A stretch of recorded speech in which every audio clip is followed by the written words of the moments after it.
Hi there, you're listening to the Estranged Heart podcast, and I'm your host, Kreed Revere. Welcome back to our returning listeners, and if this is your first time here, thank you for selecting this podcast to listen to. As we begin today's episode, I invite you to grab a cup of coffee or tea, settle in, and listen with an open heart. But first, the regular disclaimer. I am not a licensed therapist or counselor. Nothing within this podcast should be considered or taken as therapy. If you are in need of therapeutic support, such as counseling, please seek out a therapist near you.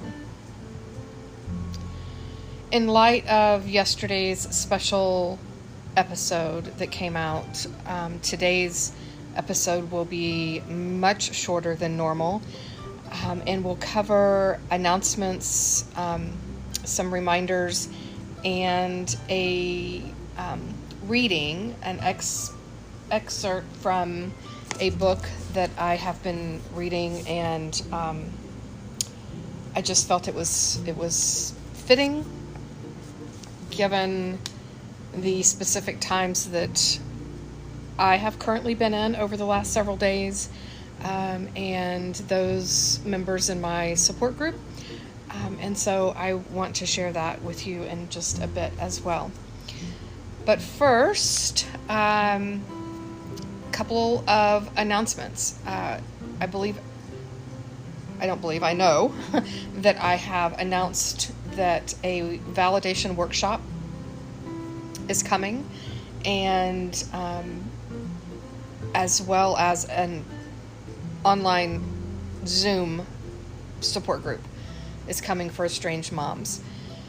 And so I wanted to give a little bit more information on those. In addition to announcing that I will also be hosting an amends letter writing workshop as well. So let me get into those specifics first.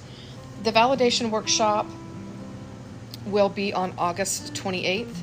That is a Sunday.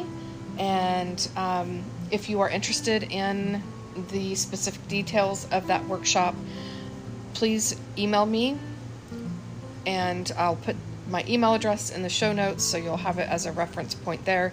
But also, I can just let you know it's theestrangedheart@gmail.com. And that workshop will be about an hour and a half in length, and the highlights from that workshop will be what is and isn't validation, why it's important, the barriers to validation and how to remove them, and how to actually practice validation. So that, again, will be on August 28th. The amends letter writing workshop will be in November. Tentatively planned right now for November the 19th. That is a Saturday. And what will be covered in that workshop will be what is and is not an amends letter, why write one, right? That's a question I get often, is why should I write one? And we'll go over that. We'll go over intentions and expectations regarding an amends letter. We'll review the pitfalls that often come up when writing an amends letter, and the effective components of writing an amends letter.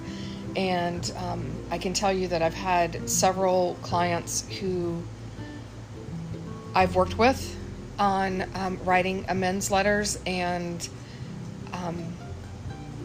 many of them have had success in reconciling, in part because of the amends letter. But also those who have not yet reconciled have had doors opened that were previously slammed shut regarding communication with their estranged adult child. So if you're interested in that workshop, please, again, email me, and I'll put you on the list, and an email will come out regarding that. Again, the email is theestrangedheart@gmail.com.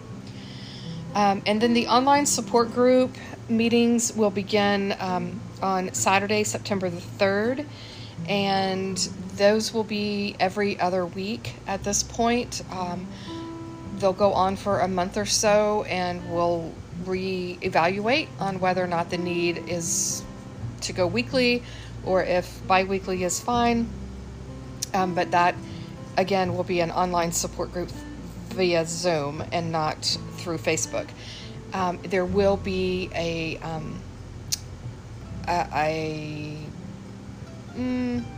don't want to say vetting, but I'm being very intentional in who joins this group, because there's going to be work involved in it. It's not just going to be a place where people can come and just vent and release the pain and spew anger and that type of thing. There's a time and a place for all of that, but for this particular group, I'm being very intentional in the things that will be covered, the things we'll talk about, and how to actually move forward and get out of being stuck in the pain of estrangement. So if you're interested in that, again, please email me to be put on that email list, and you'll be notified on the next steps for that. And again, that will start on September the 3rd. Also, I am still searching for estranged adult children who might be interested in a highly vetted new support group for both estranged parents and estranged adult children, though not of the same family. If you are interested in that, if you know of an estranged adult child who might be interested, please reach out to me. Again, I have several moms who are interested in being in a group like this, and I know that there's at least one other online group out there such as this one, but it's this one that I will create is very different, and again, heavily vetted, with, again, purpose and intent in moving through the pain of estrangement, not getting stuck in it, and no finger pointing and blaming and judgment, but coming into it via a sense of curiosity. So if that is appealing to you, please, again, reach out via email, theestrangedheart@gmail.com. And again, just thank you for those of you who have reached out and offered support in a variety of different ways. I thank you for that, for your belief in the work that I do. I could not do it without the help of others. I'm a firm believer that none of us get anywhere in life without the help of others on some level, whether it's one person, 50 people, 100 people, 1,000 people, it doesn't matter. We all need help. And I desperately need help when it comes to certain parts of the work that I do with estranged moms and estranged adult children. And so I thank you to those of you who have reached out and offered that support. And finally, before the reading, I wanted to kind of give you a lay of the land on what's to come over the next several months with this podcast. We are rapidly approaching the 1-year anniversary of the Estranged Heart podcast, and in between now and that anniversary, lots of different things are happening in my world, which will then affect some of the ways that I produce episodes. And so I wanted to kind of give you the heads up on that. What I have chosen to do, because I have so much going on, meaning I'm offering these workshops, I'm starting this online support group for estranged moms, in addition to working my full-time regular day job, and I will be moving house as well in the middle of all of this. So in a way to help me to prep and prepare for that, I am going to be releasing episodes, the most highly ranked episodes from listeners. Will be re-releasing those episodes every other week, starting in September. Starting in August, September, and October. And the off weeks of those, I will produce a new episode that will piggyback off of the previous episode. So in other words, there are a handful of episodes that have already been released that are highly ranked, listened to often, and that I get the most questions about.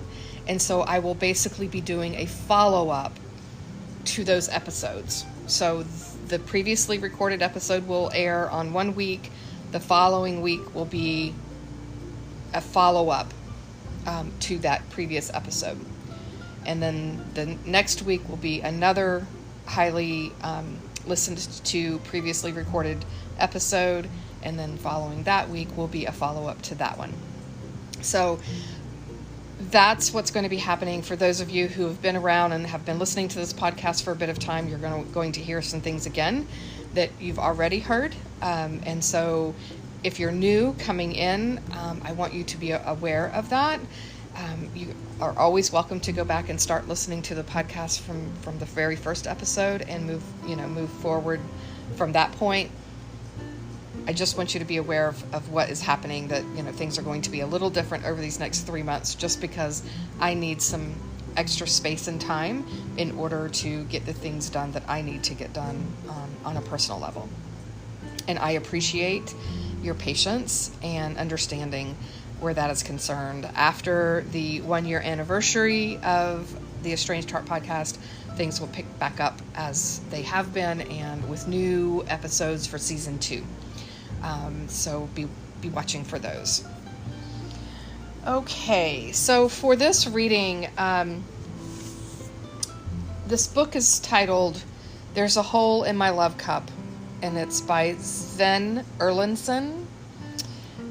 He has a master's degree in divinity. I believe he also has a master's degree in, I think it's mathematics. Anyway, this book is gold. If you can get it, I highly recommend it. He is the creator of the Badass Counseling. He's on social media. If curse words are offensive to you, then you probably are not going to want to hear what he has to say. Nonetheless, I'm not easily offended by curse words. I used to be a police officer, and I think I've heard everything that's out there, and I don't take that personal. So I mine through what he says and to find the gold. And this book is filled with gold, as are his postings on social media and such. He's just phenomenal. And so I wanted to read this one chapter out of the book to you, and I hope that you will find it informative. I hope that you'll listen with a curious ear, and that you'll be inspired to purchase the book. And I get no kickbacks. This man does not know me from Adam, nor does anyone in his world know me. This is strictly my own personal interest and appreciation of his work that he does. So this chapter is titled Becoming Truest Self and Unleashing Greatness. So where are we? What the heck is really going on inside each one of us? What is it that really, really, really drives us to therapy? What is it we are really seeking? It's not the desire for security, though that is a big driver for many lives. It's not wealth, though that has appeal too. Further, what we really seek is not even the meaning of life. As we age inch by inch, year into year, we realize that what we really seek from this life is the experience of aliveness. We want to feel fully alive just once, or we long to maybe even feel on fire and passionate about life for a long time, maybe even for good. And by the time we get around to wanting therapy, we realize how much aliveness we've lost, whether we've lost time, lost energy, or just lost our own self and sense of being real. It is that sense of invigoration that we seek, that vitality and that feeling truly on fire for life and all that it holds. It's more than mere joy or even inner peace. Aliveness includes happiness and peace, yet it also includes this flare of true excitement. Not every minute of every day, but an overarching feel, day in and day out, that life is finally, truly, fully in blossom. Simultaneously exciting, calm, and largely effortless. That's what we're all really seeking, aliveness. Where aliveness isn't. With my more rogue clients, those who aren't as comfortable with the fuzzy spiritual language, which is the greater preponderance of my clientele, I describe it as the desire we all have to get high. We are all trying to get high on life. We really are. That's why we gamble, acquire more and more possessions, go out to eat incessantly, overwork, do drugs, have kids, get into religion, book vacations, overexercise, go to every Springsteen or Fish concert, and do almost every manner of human activity. Everything is an attempt to, in some form or another, get high. But why? Generally, we seek to get high because life sucks so badly that we seek escape. It bores us, numbs us, or just bleeds all the life from us. So we desire to feel something, anything. We're seeking something lasting in the arms of something temporary. Or life is so intense and painful that we seek to get numb, check out, or forget for a minute all that afflicts us, so we can finally breathe for a moment. It's why people get hyper addicted to sports teams or even horror movies, for instance. It's the desire to feel something. It's the reason people gamble or become over-involved in their children's lives, either living vicariously through them, pushing them to get new achievements, which the parent can then draft off, or enmeshing in them, using them for affection, needs, and or even emotional approval and problem solving. And I want to just, side note, bring attention back to that, because I think that I see this a lot in estrangement experiences for what led to the estrangement, right? Is this desire to feel something. It's the reason, I'm repeating from the book, it is the reason people gamble or become overly involved in their children's lives, either living vicariously through them, pushing them to get new achievements, which the parent can then draft off of, or enmeshing in them, using them for affection, needs, and or even emotional approval and problem solving. This is a big reason people cheat in relationships, do drugs, drink heavily, or engage in this several hours of binging and purging of bulimia, for example. For those brief hours, the incessant churning of the mind, the constant negative thoughts, beliefs, and other life-killing energies gets turned off. There is release, albeit momentarily. And when these activities, such as binging and purging, or even excessive pot smoking or gambling, become life-consuming, when the quest for escape is literally unceasing, it becomes very easy to focus on that behavior as the problem in your life, as if the addiction itself is the real problem. Most therapies try to get rid of the addiction or bad behaviors so that the person can be more esconded in his or her life when it was that life that drove them to bad behaviors in the first place. However, the real problem is the underlying belief system you have about yourself. That is what's driving the problem. Those mad escape activities have been your friend, in a manner of speaking, getting you through the very hard life of living with what's going on inside you. Those messed up and consuming behaviors will almost effortlessly go away if the real root of the problem is addressed and taken care of. Destroy the debilitating core beliefs and new creation follows in its wake. Let me repeat that. Destroy the debilitating core beliefs and new creation follows in its wake. You no longer need to run from or numb yourself from life, because you have created a life that you want to be engaged in more and more. But again, that only happens when you have gone down to the very bedrock of your soul, where the self-destructive core beliefs are pressed into the firmament of your existence. Anything less will be a half solution created by not going deep enough. And half solutions look pretty for a while, but eventually feel forced and fall flat long term. Continuing in this thread of where aliveness isn't, far too easily in America we wrap our happiness only in terms of the standard American dream sort of things: house, family, cars, title, great career, vacations, and dinners out. If I can get just everything, have everything, then I'll be happy and have peace. We think once I get success and money, then I can be who I want to be and do the things I want to do. And that thinking is always driven by someone trying to prove themselves to someone else first, and then being who they really want to be. Mistakenly, though, they're not aware of it. They think approval must precede authenticity, as if permission to be real must be first given by an external source.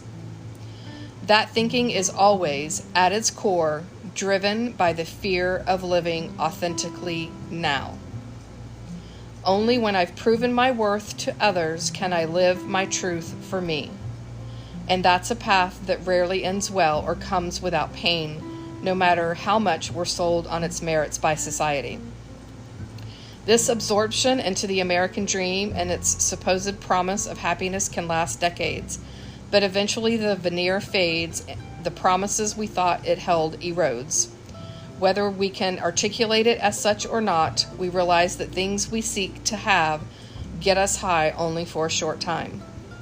Now, I'm all for the American dream, but not as the primary source of happiness and love. American dream-related acquisitions are never enough to satiate what we really seek deep down. One of the grand cliches in my work is the number of people who have had a house, boat, title, vacations, great kids, great spouse, great career, etc., and yet are utterly empty inside and numb. We long for aliveness now. Yet, very young, we begin getting our wings clipped bit by bit, year by year. People want to rein us in, control us, make us easier for them to tolerate, deal with, or manipulate on their ends. But our soul calls out to us each day, longing to be set free, longing to fly at full wingspan, longing for that lasting happiness and peace today, now, in the present, not some distant future. Essentially, the soul is calling you to proclaim and live your worth now, rather than waiting to somehow gain approval and worth from some arbitrary figure from your past or present, a waiting that rarely yields the fruit of it desires. And the simple truth is that ain't nobody else gonna fall in love with you till you fall in love with you. Not only that, we seek flow, that feel that life has picked up positive momentum that carries us along, that we no longer have to grind the pedals one more crank to get the bike to move just a few more feet. What we further discover with age is that nearly all of the attempts to get high end. We seek something lasting, but keep running into highs that burn out. And more often than not, we crash. There's a hangover, whether it's gambling, cheating, smoking grass, boozing, absorption in your children, excessive fitness or yoga, sports obsession, or just about anything else. There's always a hangover, a come down, a grand letdown. The high, it seems, never lasts. We discover what we really want is a high that has no hangover, but has carryover from one day to the next, perhaps even from 1 year to the next. And if we've really done our life homework, releasing the pain of the past and changing our core beliefs, we no longer need a high that enables us to escape the past. We grow quite content with a high that is not so sharp and vertical, perhaps less high, but more enduring, more lasting. We seek that vigor and excitement with flow, with inner calm, and without crash. That desire to never come down is what drove the escalation of your obsessions in the first place. Always more, always higher, always something to drag you out of tomorrow's inevitable crash. And it is not only possible, but necessary for feeling like life is well spent. A sense of true aliveness in this life is very doable, but it demands doing a bit of work. 3 things in particular. First, every piece of your past that created the crud in your soul is a memory, right? But each memory has an emotional charge, either positive, negative, or neutral. Sort of like an atom, every atom comes with a charge. That's why some memories come with positive feelings, some have the power to make you feel yucky, and some are just memories, thoughts without any effect or feeling at all. And it is the charge, not the memory itself, that is doing the damage to your soul and life. Negatively charged memories have a weight to them that drags you down from the inside. The greater the accumulation, the greater the heaviness. Thus, the first step to aliveness is to decharge the memories, to remove the negative charges they carry. Can you imagine having lots of memories of different life events, but not getting agitated inside, or sad, or mad, or frustrated when you recall the memory? Can you imagine just having a lifetime of memories without the heaviness many of them bring? It is tremendously freeing and light. But that quest for lightness of the soul also means selectively releasing the positively charged memories too. Why? Think about it. Positively charged memories actually have the power to hold you back, slow you down, and keep you looking backwards rather than forwards. And I will say that this, as a side note, I see this a lot with estranged moms, right? And looking back and being stuck back there instead of being able to release and move forward. We've all had the experience of thinking back on the loving memories of an ex-boyfriend or girlfriend and to find ourselves obsessing and thinking, what if? We've all experienced life-stopping or love-stopping moments. Love life-stopping because we're so consumed with loving, warm, happy, positive thoughts of some ex. Well, that is a perfect example of positively charged memories actually being destructive to our life, our forward movement, and our growth. Another example, we often make life harder today by focusing on how great life used to be. And I see this a lot with estranged parents as well. The destruction wrought by relative success and relative happiness comes not from comparing ourselves to those around us, as it is too often the case with many people, but to a past, happier version of ourselves, or a past version who seemed to have so many more opportunities in front of him or her. Or we stay fixated on a childhood home, or the glory days of college, or the previous successes. Second, and far more importantly, true aliveness demands destroying the impact of those past negative experiences, particularly the impact on your core beliefs. This is huge. Huge. Your core beliefs are fundamentally the operating system that drives your entire life, whether you are aware of them or not. Most people aren't. We have stories, memories, and values about life that we remember, know, and consider part and parcel of our being and existence. But below that are the imprints, beliefs, and non-memories, events that occurred, and messages that were received, but none of which are remembered or consciously understood, that are innate to who we are, but are completely unknown to our conscious mind. Unearthing, identifying, and hopefully changing those core beliefs require either a spiritual, not religious, or a disciplined commitment of time and energy to do it oneself using proper tools. However, the absolute core and most important element of the spiritual counseling is the changing of one's core belief. Without that most fundamental change, nothing else changes or even matters. Third, moving into a state of true aliveness also demands living in full concert with your own intuition, tuning into your body, your feelings, and what feels right inside of you, no longer allowing your power source to be outside of you and someone else, be it parents, spouse, boss, children, friends, or society. It is to finally be governed by the quiet whispers of your soul and not the fears tumbling around in your head or the negativity and expectations of those around you. At the core of your being is your truest self. And down there, it finds union with the pulse of the universe itself. Whether you're aware of it or not, what's most missing in your life is the relationship with your own self. To fully commune with your own deepest and truest self is what it means to finally be fully alive. Deadness comes from disconnect from your true self, as written on your soul. All the external trappings of life cannot come anywhere near the life satisfaction that comes from full communion with the spirit of the universe lying deep inside you, whispering with a voice indistinguishable from your very own.